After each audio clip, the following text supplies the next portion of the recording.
राम राम किसान भाइयों।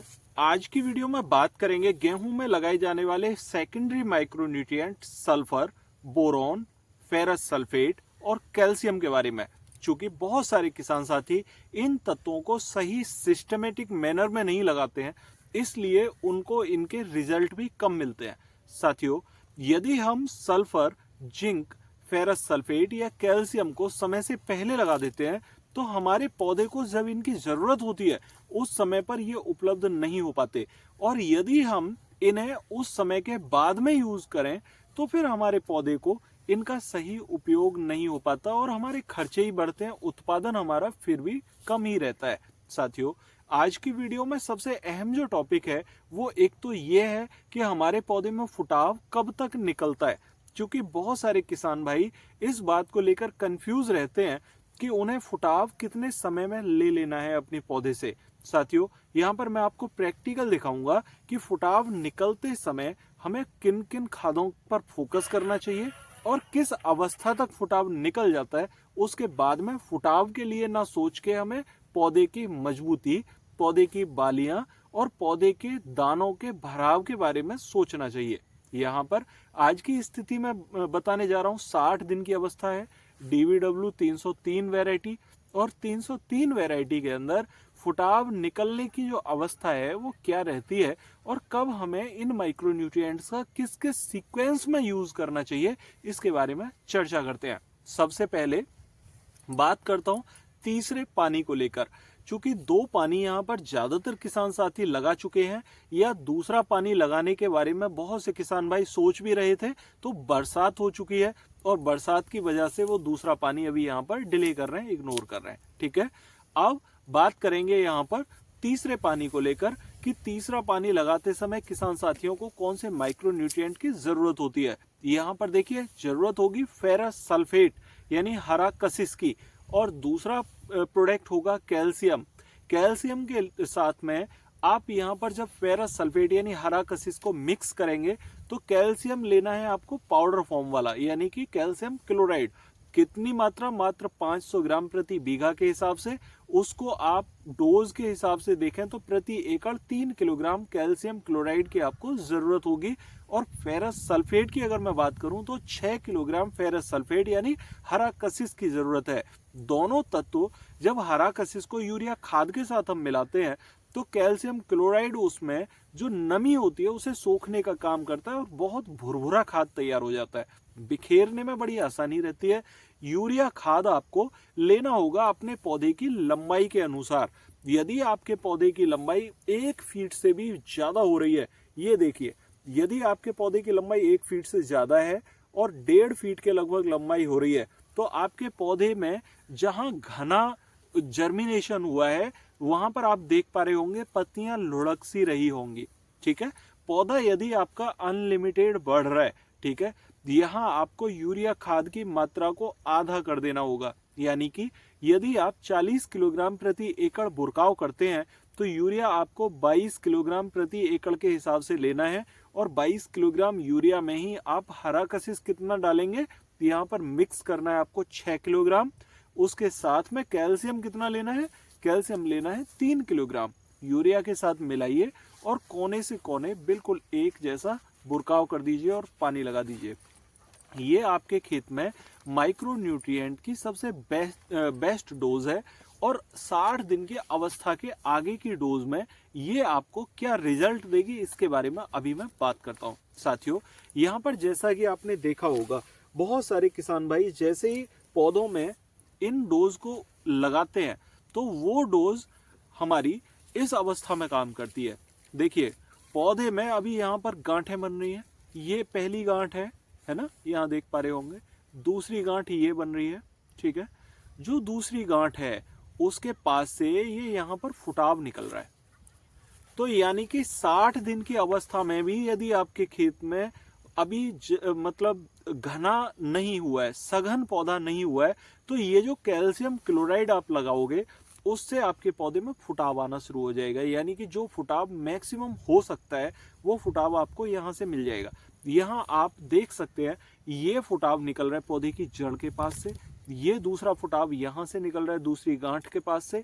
यानी कि 60 दिन की अवस्था में भी आपका पौधा फुटाव देता है। ये श्योर हो गया, क्योंकि यहाँ पर आप प्रैक्टिकल तौर पर देख सकते हैं। ठीक है। दूसरा पॉइंट, जब आप कैल्शियम क्लोराइड और इसके साथ में हरा कशिश को मिक्स करके अपने खेत में देते हैं, तो देखिए ये जो पौधे की जड़ें हैं, ठीक है, इन जड़ों के ऊपर ये तने में जो मजबूती आती है, ये किससे आती है? कैल्शियम से। ठीक है। फेरस सल्फेट यहाँ पर क्या काम करता है? लौह पोषक तत्वों की पूर्ति करने का काम करता है। यानी कि जो पौधे की गांठें बन रही हैं ये वाली, इन गांठों को और मजबूती देने का काम, और पौधे के तने को अब जरूरत है फेरस सल्फेट और कैल्शियम की, चूंकि यहाँ पर छिलका उसको मजबूत करना है। तो इस समय पर कैल्शियम क्लोराइड और फेरस सल्फेट दोनों को दीजिए। इससे आपके पौधे को मजबूती मिलेगी और पौधे की गांठों को बनाने में पौधे को आसानी होगी।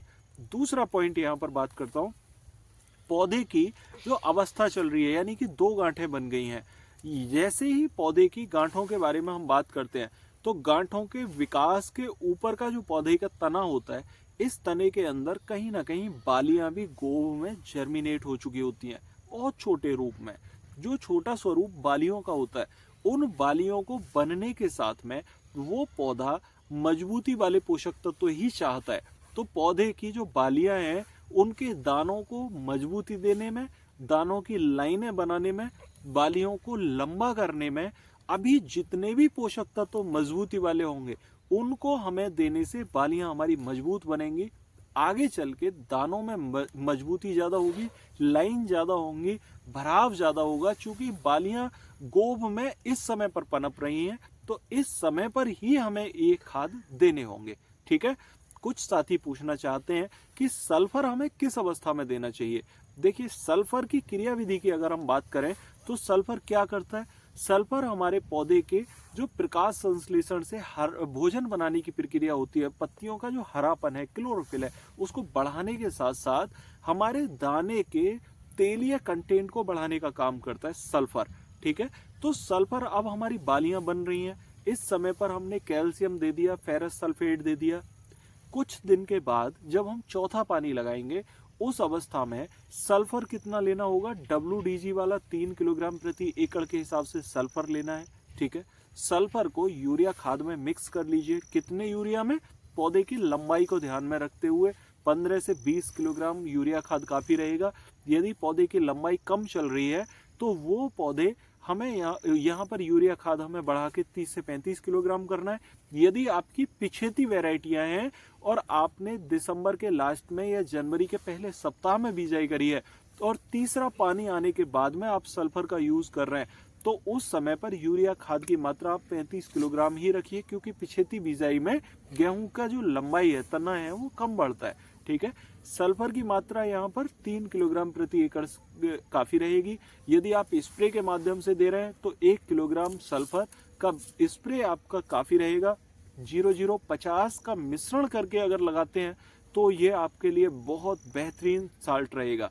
कारण क्या होता है, जब बालियां गोब में पनप रही होती हैं तो दाने के भराव के लिए सल्फर तेलीय कंटेंट की पूर्ति करने का काम करता है, और पोटास दाने को भरने में, वजन बढ़ाने में, दाने के चमक को बढ़ाने में बहुत महत्वपूर्ण काम करता है। दूसरा, जब बालियां गोब में पनपने लगी होती हैं तो पौधे को बहुत ज़्यादा, गेहूं की फसल को अच्छी ठंड चाहिए, लेकिन दिन में जो टेम्परेचर बढ़ता है वो टेम्परेचर सहन करने की क्षमता पौधे के अंदर नहीं होती। उसे सहन करने के लिए हमें अलग से स्प्रे करके 0050 और सल्फर दे देना चाहिए। 0050 हमारे पौधे को मौसमी टेम्परेचर को सहन करने की क्षमता देता है।